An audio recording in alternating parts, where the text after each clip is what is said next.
ارسلان اور حماد جو اب اکیلے رہ گئے تھے اس کالے مادے میں گھٹنوں تک دھنس چکے تھے۔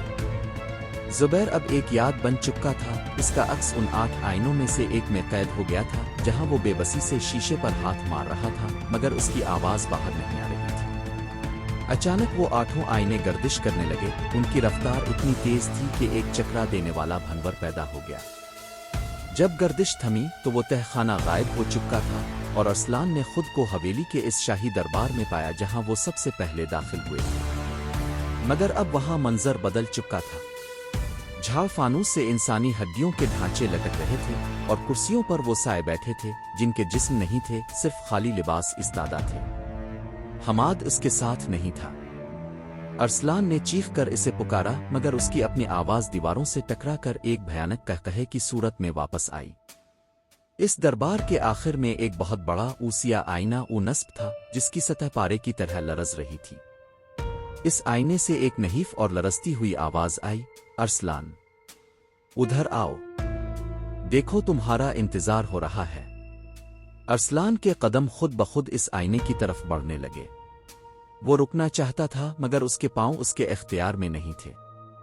جیسے ہی وہ آئینے کے قریب پہنچا اس کی سطح شفاف ہو گئی۔ آئینے کے اندر اسے حماد نظر آیا جو ایک بنجر زمین پر بھاگ رہا تھا اور اس کے پیچھے وہی 3 سروں والا ڈھانچہ لگا ہوا تھا۔ یہ کوئی عکس نہیں تھا بلکہ ایک دوسری دنیا کا دروازہ تھا۔ آئیے کے اندر سے ایک ہاتھ باہر نکلا۔ یہ ہاتھ انسانی نہیں تھا، اس کی انگلیاں غیر فطری طور پر لمبی تھیں اور ناخنوں کی جگہ خنجر جیسے تیز دھار آلات تھے۔ اس ہاتھ نے ارسلان کا گریبان پکڑا اور اسے ایک جھٹکے سے آئینے کے اندر کھینچ لیا۔ ارسلان اب ایک ایسی جگہ تھا جہاں آسمان کا رنگ خون جیسا سرخ تھا اور زمین پر مٹی کی جگہ راکھ بچھی تھی۔ یہاں وقت کا کوئی تصور نہیں تھا۔ اسے دور ایک مینار نظر آیا جس پر لگی گھنٹی خود بخود بج رہی تھی اور ہر ضرب کے ساتھ فضا میں ایک ارتعاش پیدا ہوتا تھا جو ارسلان کے پورے جسم کو لرزا دیتا تھا۔ وہاں اسے حماد ملا مگر حماد کی حال تے دیکھ کر ارسلان کی چیخ نکل گئی۔ حماد کے جسم پر جابجا وہی اشکال کندہ تھی جو انہوں نے چلے کے دائرے میں دیکھی تھی۔ ارسلان یہ چلا ہم سے ہماری یادیں چھین رہا ہے، حماد نے روتے ہوئے کہا۔ مجھے اب اپنی ماں کا چہرہ یاد نہیں آ رہا، مجھے اپنا نام بھول رہا ہے۔ یہ اس چلے کا سب سے خوفناک پہلو تھا، یہ صرف جان نہیں لیتا تھا بلکہ انسان کی شناخت اور اس کے وجود کا ہر نشان مٹا دیتا تھا۔ اچانک فضا میں سینکڑوں روحیں نمودار ہوئیں جو ایک دائرے میں رقص کرنے لگیں۔ ان کے پیر زمین سے نہیں لگ رہے تھے اور ان کے منہ کھلے ہوئے تھے جیسے وہ ابدی پیاس کا شکار۔ ان روحوں کے درمیان وہ عیسیہ روح نمودار ہوئی جس کا ذکر ڈائری میں تھا۔ اس کا کوئی چہرہ نہیں تھا، صرف 2 دہکتے ہوئے انگارے تھے جہاں آنکھیں ہونی چاہیے۔ اس نے اپنا ہاتھ فضا میں بلند کیا تو حماد کا جسم ہوا میں معلق ہو کر پھٹنے لگا۔ ارسلان نے اسے بچانے کے لیے دوڑ لگائی مگر ہر قدم پر زمین ایک کھائی میں بدل جاتی۔ تمہارا دوست اب اس چلے کا ایندھن بن چکا ہے، وہ کالی رو کڑک دار آواز میں بولی۔ اب باری تمہاری ہے تاکہ یہ عمل جو صدیوں پہلے ادھورا رہ گیا تھا مکمل ہو سکے۔ ارسلان نے محسوس کیا کہ اس کے اپنے ہاتھ بھی اب دھواں بن رہے تھے۔ اسے سمجھ آ گیا کہ یہ جگہ کوئی مادی دنیا نہیں بلکہ وہم اور سحر کا ایک ایسا جال ہے جہاں خوف ہی اصل طاقت ہے۔ اس نے اپنی آنکھیں بند کر لیں اور ان تمام یادوں کو ذہن میں لانے کی کوشش کی جو اسے عزیز تھی۔ جوں اس نے اپنے خوف پر قابو پانے کی کوشش کی وہ سرخ آسمان اور روحوں کا رقص دھندلا ہونے لگا۔ مگر جیسے ہی اس نے آنکھیں کھولیں وہ دوبارہ اسی سیاہ حویلی کے دربار میں تھا جہاں سامنے وہی آئینہ تھا۔ آئینے میں اب ارسلان کا اپنا عکس نہیں تھا بلکہ زبیر، فواد اور حماد تینوں ایک ساتھ کھڑے اسے اندر بلا رہے تھے۔ ان کے چہروں پر وہ شناسا مسکراہٹ نہیں تھی بلکہ ایک ایسی بھوک تھی جو ارسلان کو ہڑپ کر جانا چاہتی تھی۔ طلسماتی مندر اور ادھوری قبریں۔ ارسلان نے ہمت جمع کی اور اس سیاہ آئینے سے نظریں چرا کر دربار کے پیچھے موجود ایک بوسیدہ لکڑی کے دروازے کی طرف دوڑ لگا دی۔ پیچھے سے اسے اپنے دوستوں کی پکار سنائی دے رہی تھی جو اب انسانی آوازوں کے بجائے درندوں کی غراہٹ میں بدل چکی تھی۔ جیسے ہی اس نے وہ دروازہ کھولا ایک سرد اور تند و تیز ہوا نے اس کا استقبال کیا۔ وہ حویلی کے پچھلے حصے میں موجود ایک وسیع و عریض بنجر میدان میں آ چکا تھا جہاں حد نگاہ تک پرانی اور ٹوٹی پھوٹی قبریں تھیں۔ یہ وہ جگہ تھی جہاں حویلی